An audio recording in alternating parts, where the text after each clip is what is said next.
Next speaker on the list is the Minister of Culture of Singapore, Her Excellency Mrs. Grace Fu. Thank you, Excellency.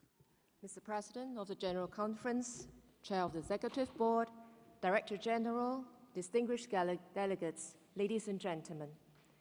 Singapore congratulates UNESCO on 70 years of building peace through education, science, and culture. Singapore is a member of the Intergovernmental Bioethics Committee and of various UNESCO networks. We proudly affirm this partnership on this milestone anniversary for UNESCO. 2015 is also a very special year for Singapore, being our 50th year of independence. It was made even more special with the inscription of the Singapore Botanic Gardens as a World Heritage Site. Singapore is a young nation, but our roots go back centuries. The gardens itself was founded in 1859. We carefully preserved it throughout Singapore's journey of modernization and development. This did not happen by chance in our small and densely populated city-state. Other heritage sites have also stood the test of development. There are over 7,000 conserved buildings and 70 national monuments in Singapore, like the Yue Hai Ching Temple, one of our oldest temples, built in the 1850s, where our ancestors gave thanks after arduous journeys at sea, or the former Supreme Court and City Hall from pre-independence days, which we have lovingly restored to house our new National Gallery. It goes to show the values that underpin our urban design and development, that we must harmonize economic and physical development with social, cultural, and environmental needs.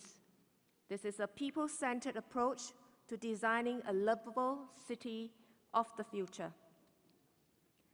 Singapore must get this right. As a tiny island state, there is no room for error. Our development is thoughtfully designed and implemented to support our policy objectives. One example is the environment and the way we have used our drains and canals.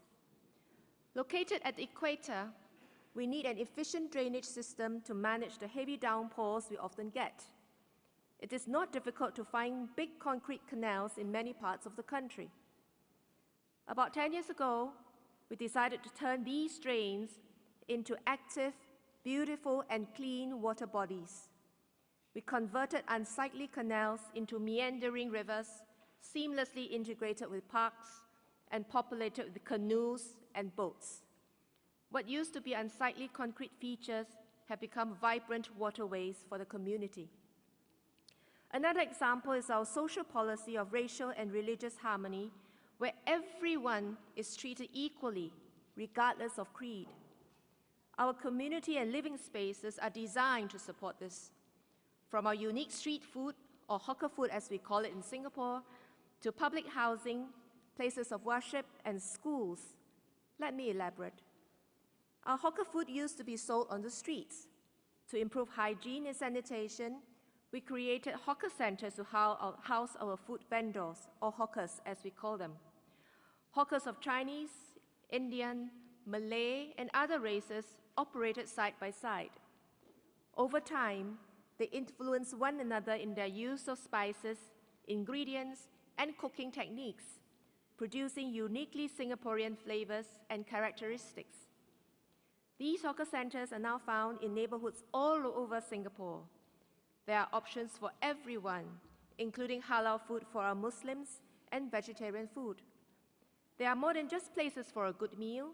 They are common spaces for Singaporeans to take part in communal life, a society that eats together, stays together. In town planning, we design for a living environment and integrates the different races. As a matter of policy, our towns are multiracial with different races living as neighbors to one another. We provide places of worship for different faiths in every town. We ensure that our schools are multiracial, where our children can learn their vernacular languages and grow up with children of different races. All of this shows our effort in applying thoughtful urban design to the process of development. It is not just for the aesthetic, but to meet policy needs, supported by an appreciation of people's needs and aspirations. Singapore is happy to share our own experiences in these areas and learn from fellow member states. So we warmly welcome all member states to join us for the 2016 World City Summit in Singapore next July. It will be a chance for global leaders to share practical insights in urban development and the design of livable and sustainable cities. Mr. President, I have shared these thoughts on Singapore's journey of development to illustrate the natural affinity between our priorities and UNESCO's noble mission. We will build on this to forge deeper partnerships with UNESCO. Singapore is proud to be part of UNESCO's global action to build peace among all nations. Thank you, Mr. President.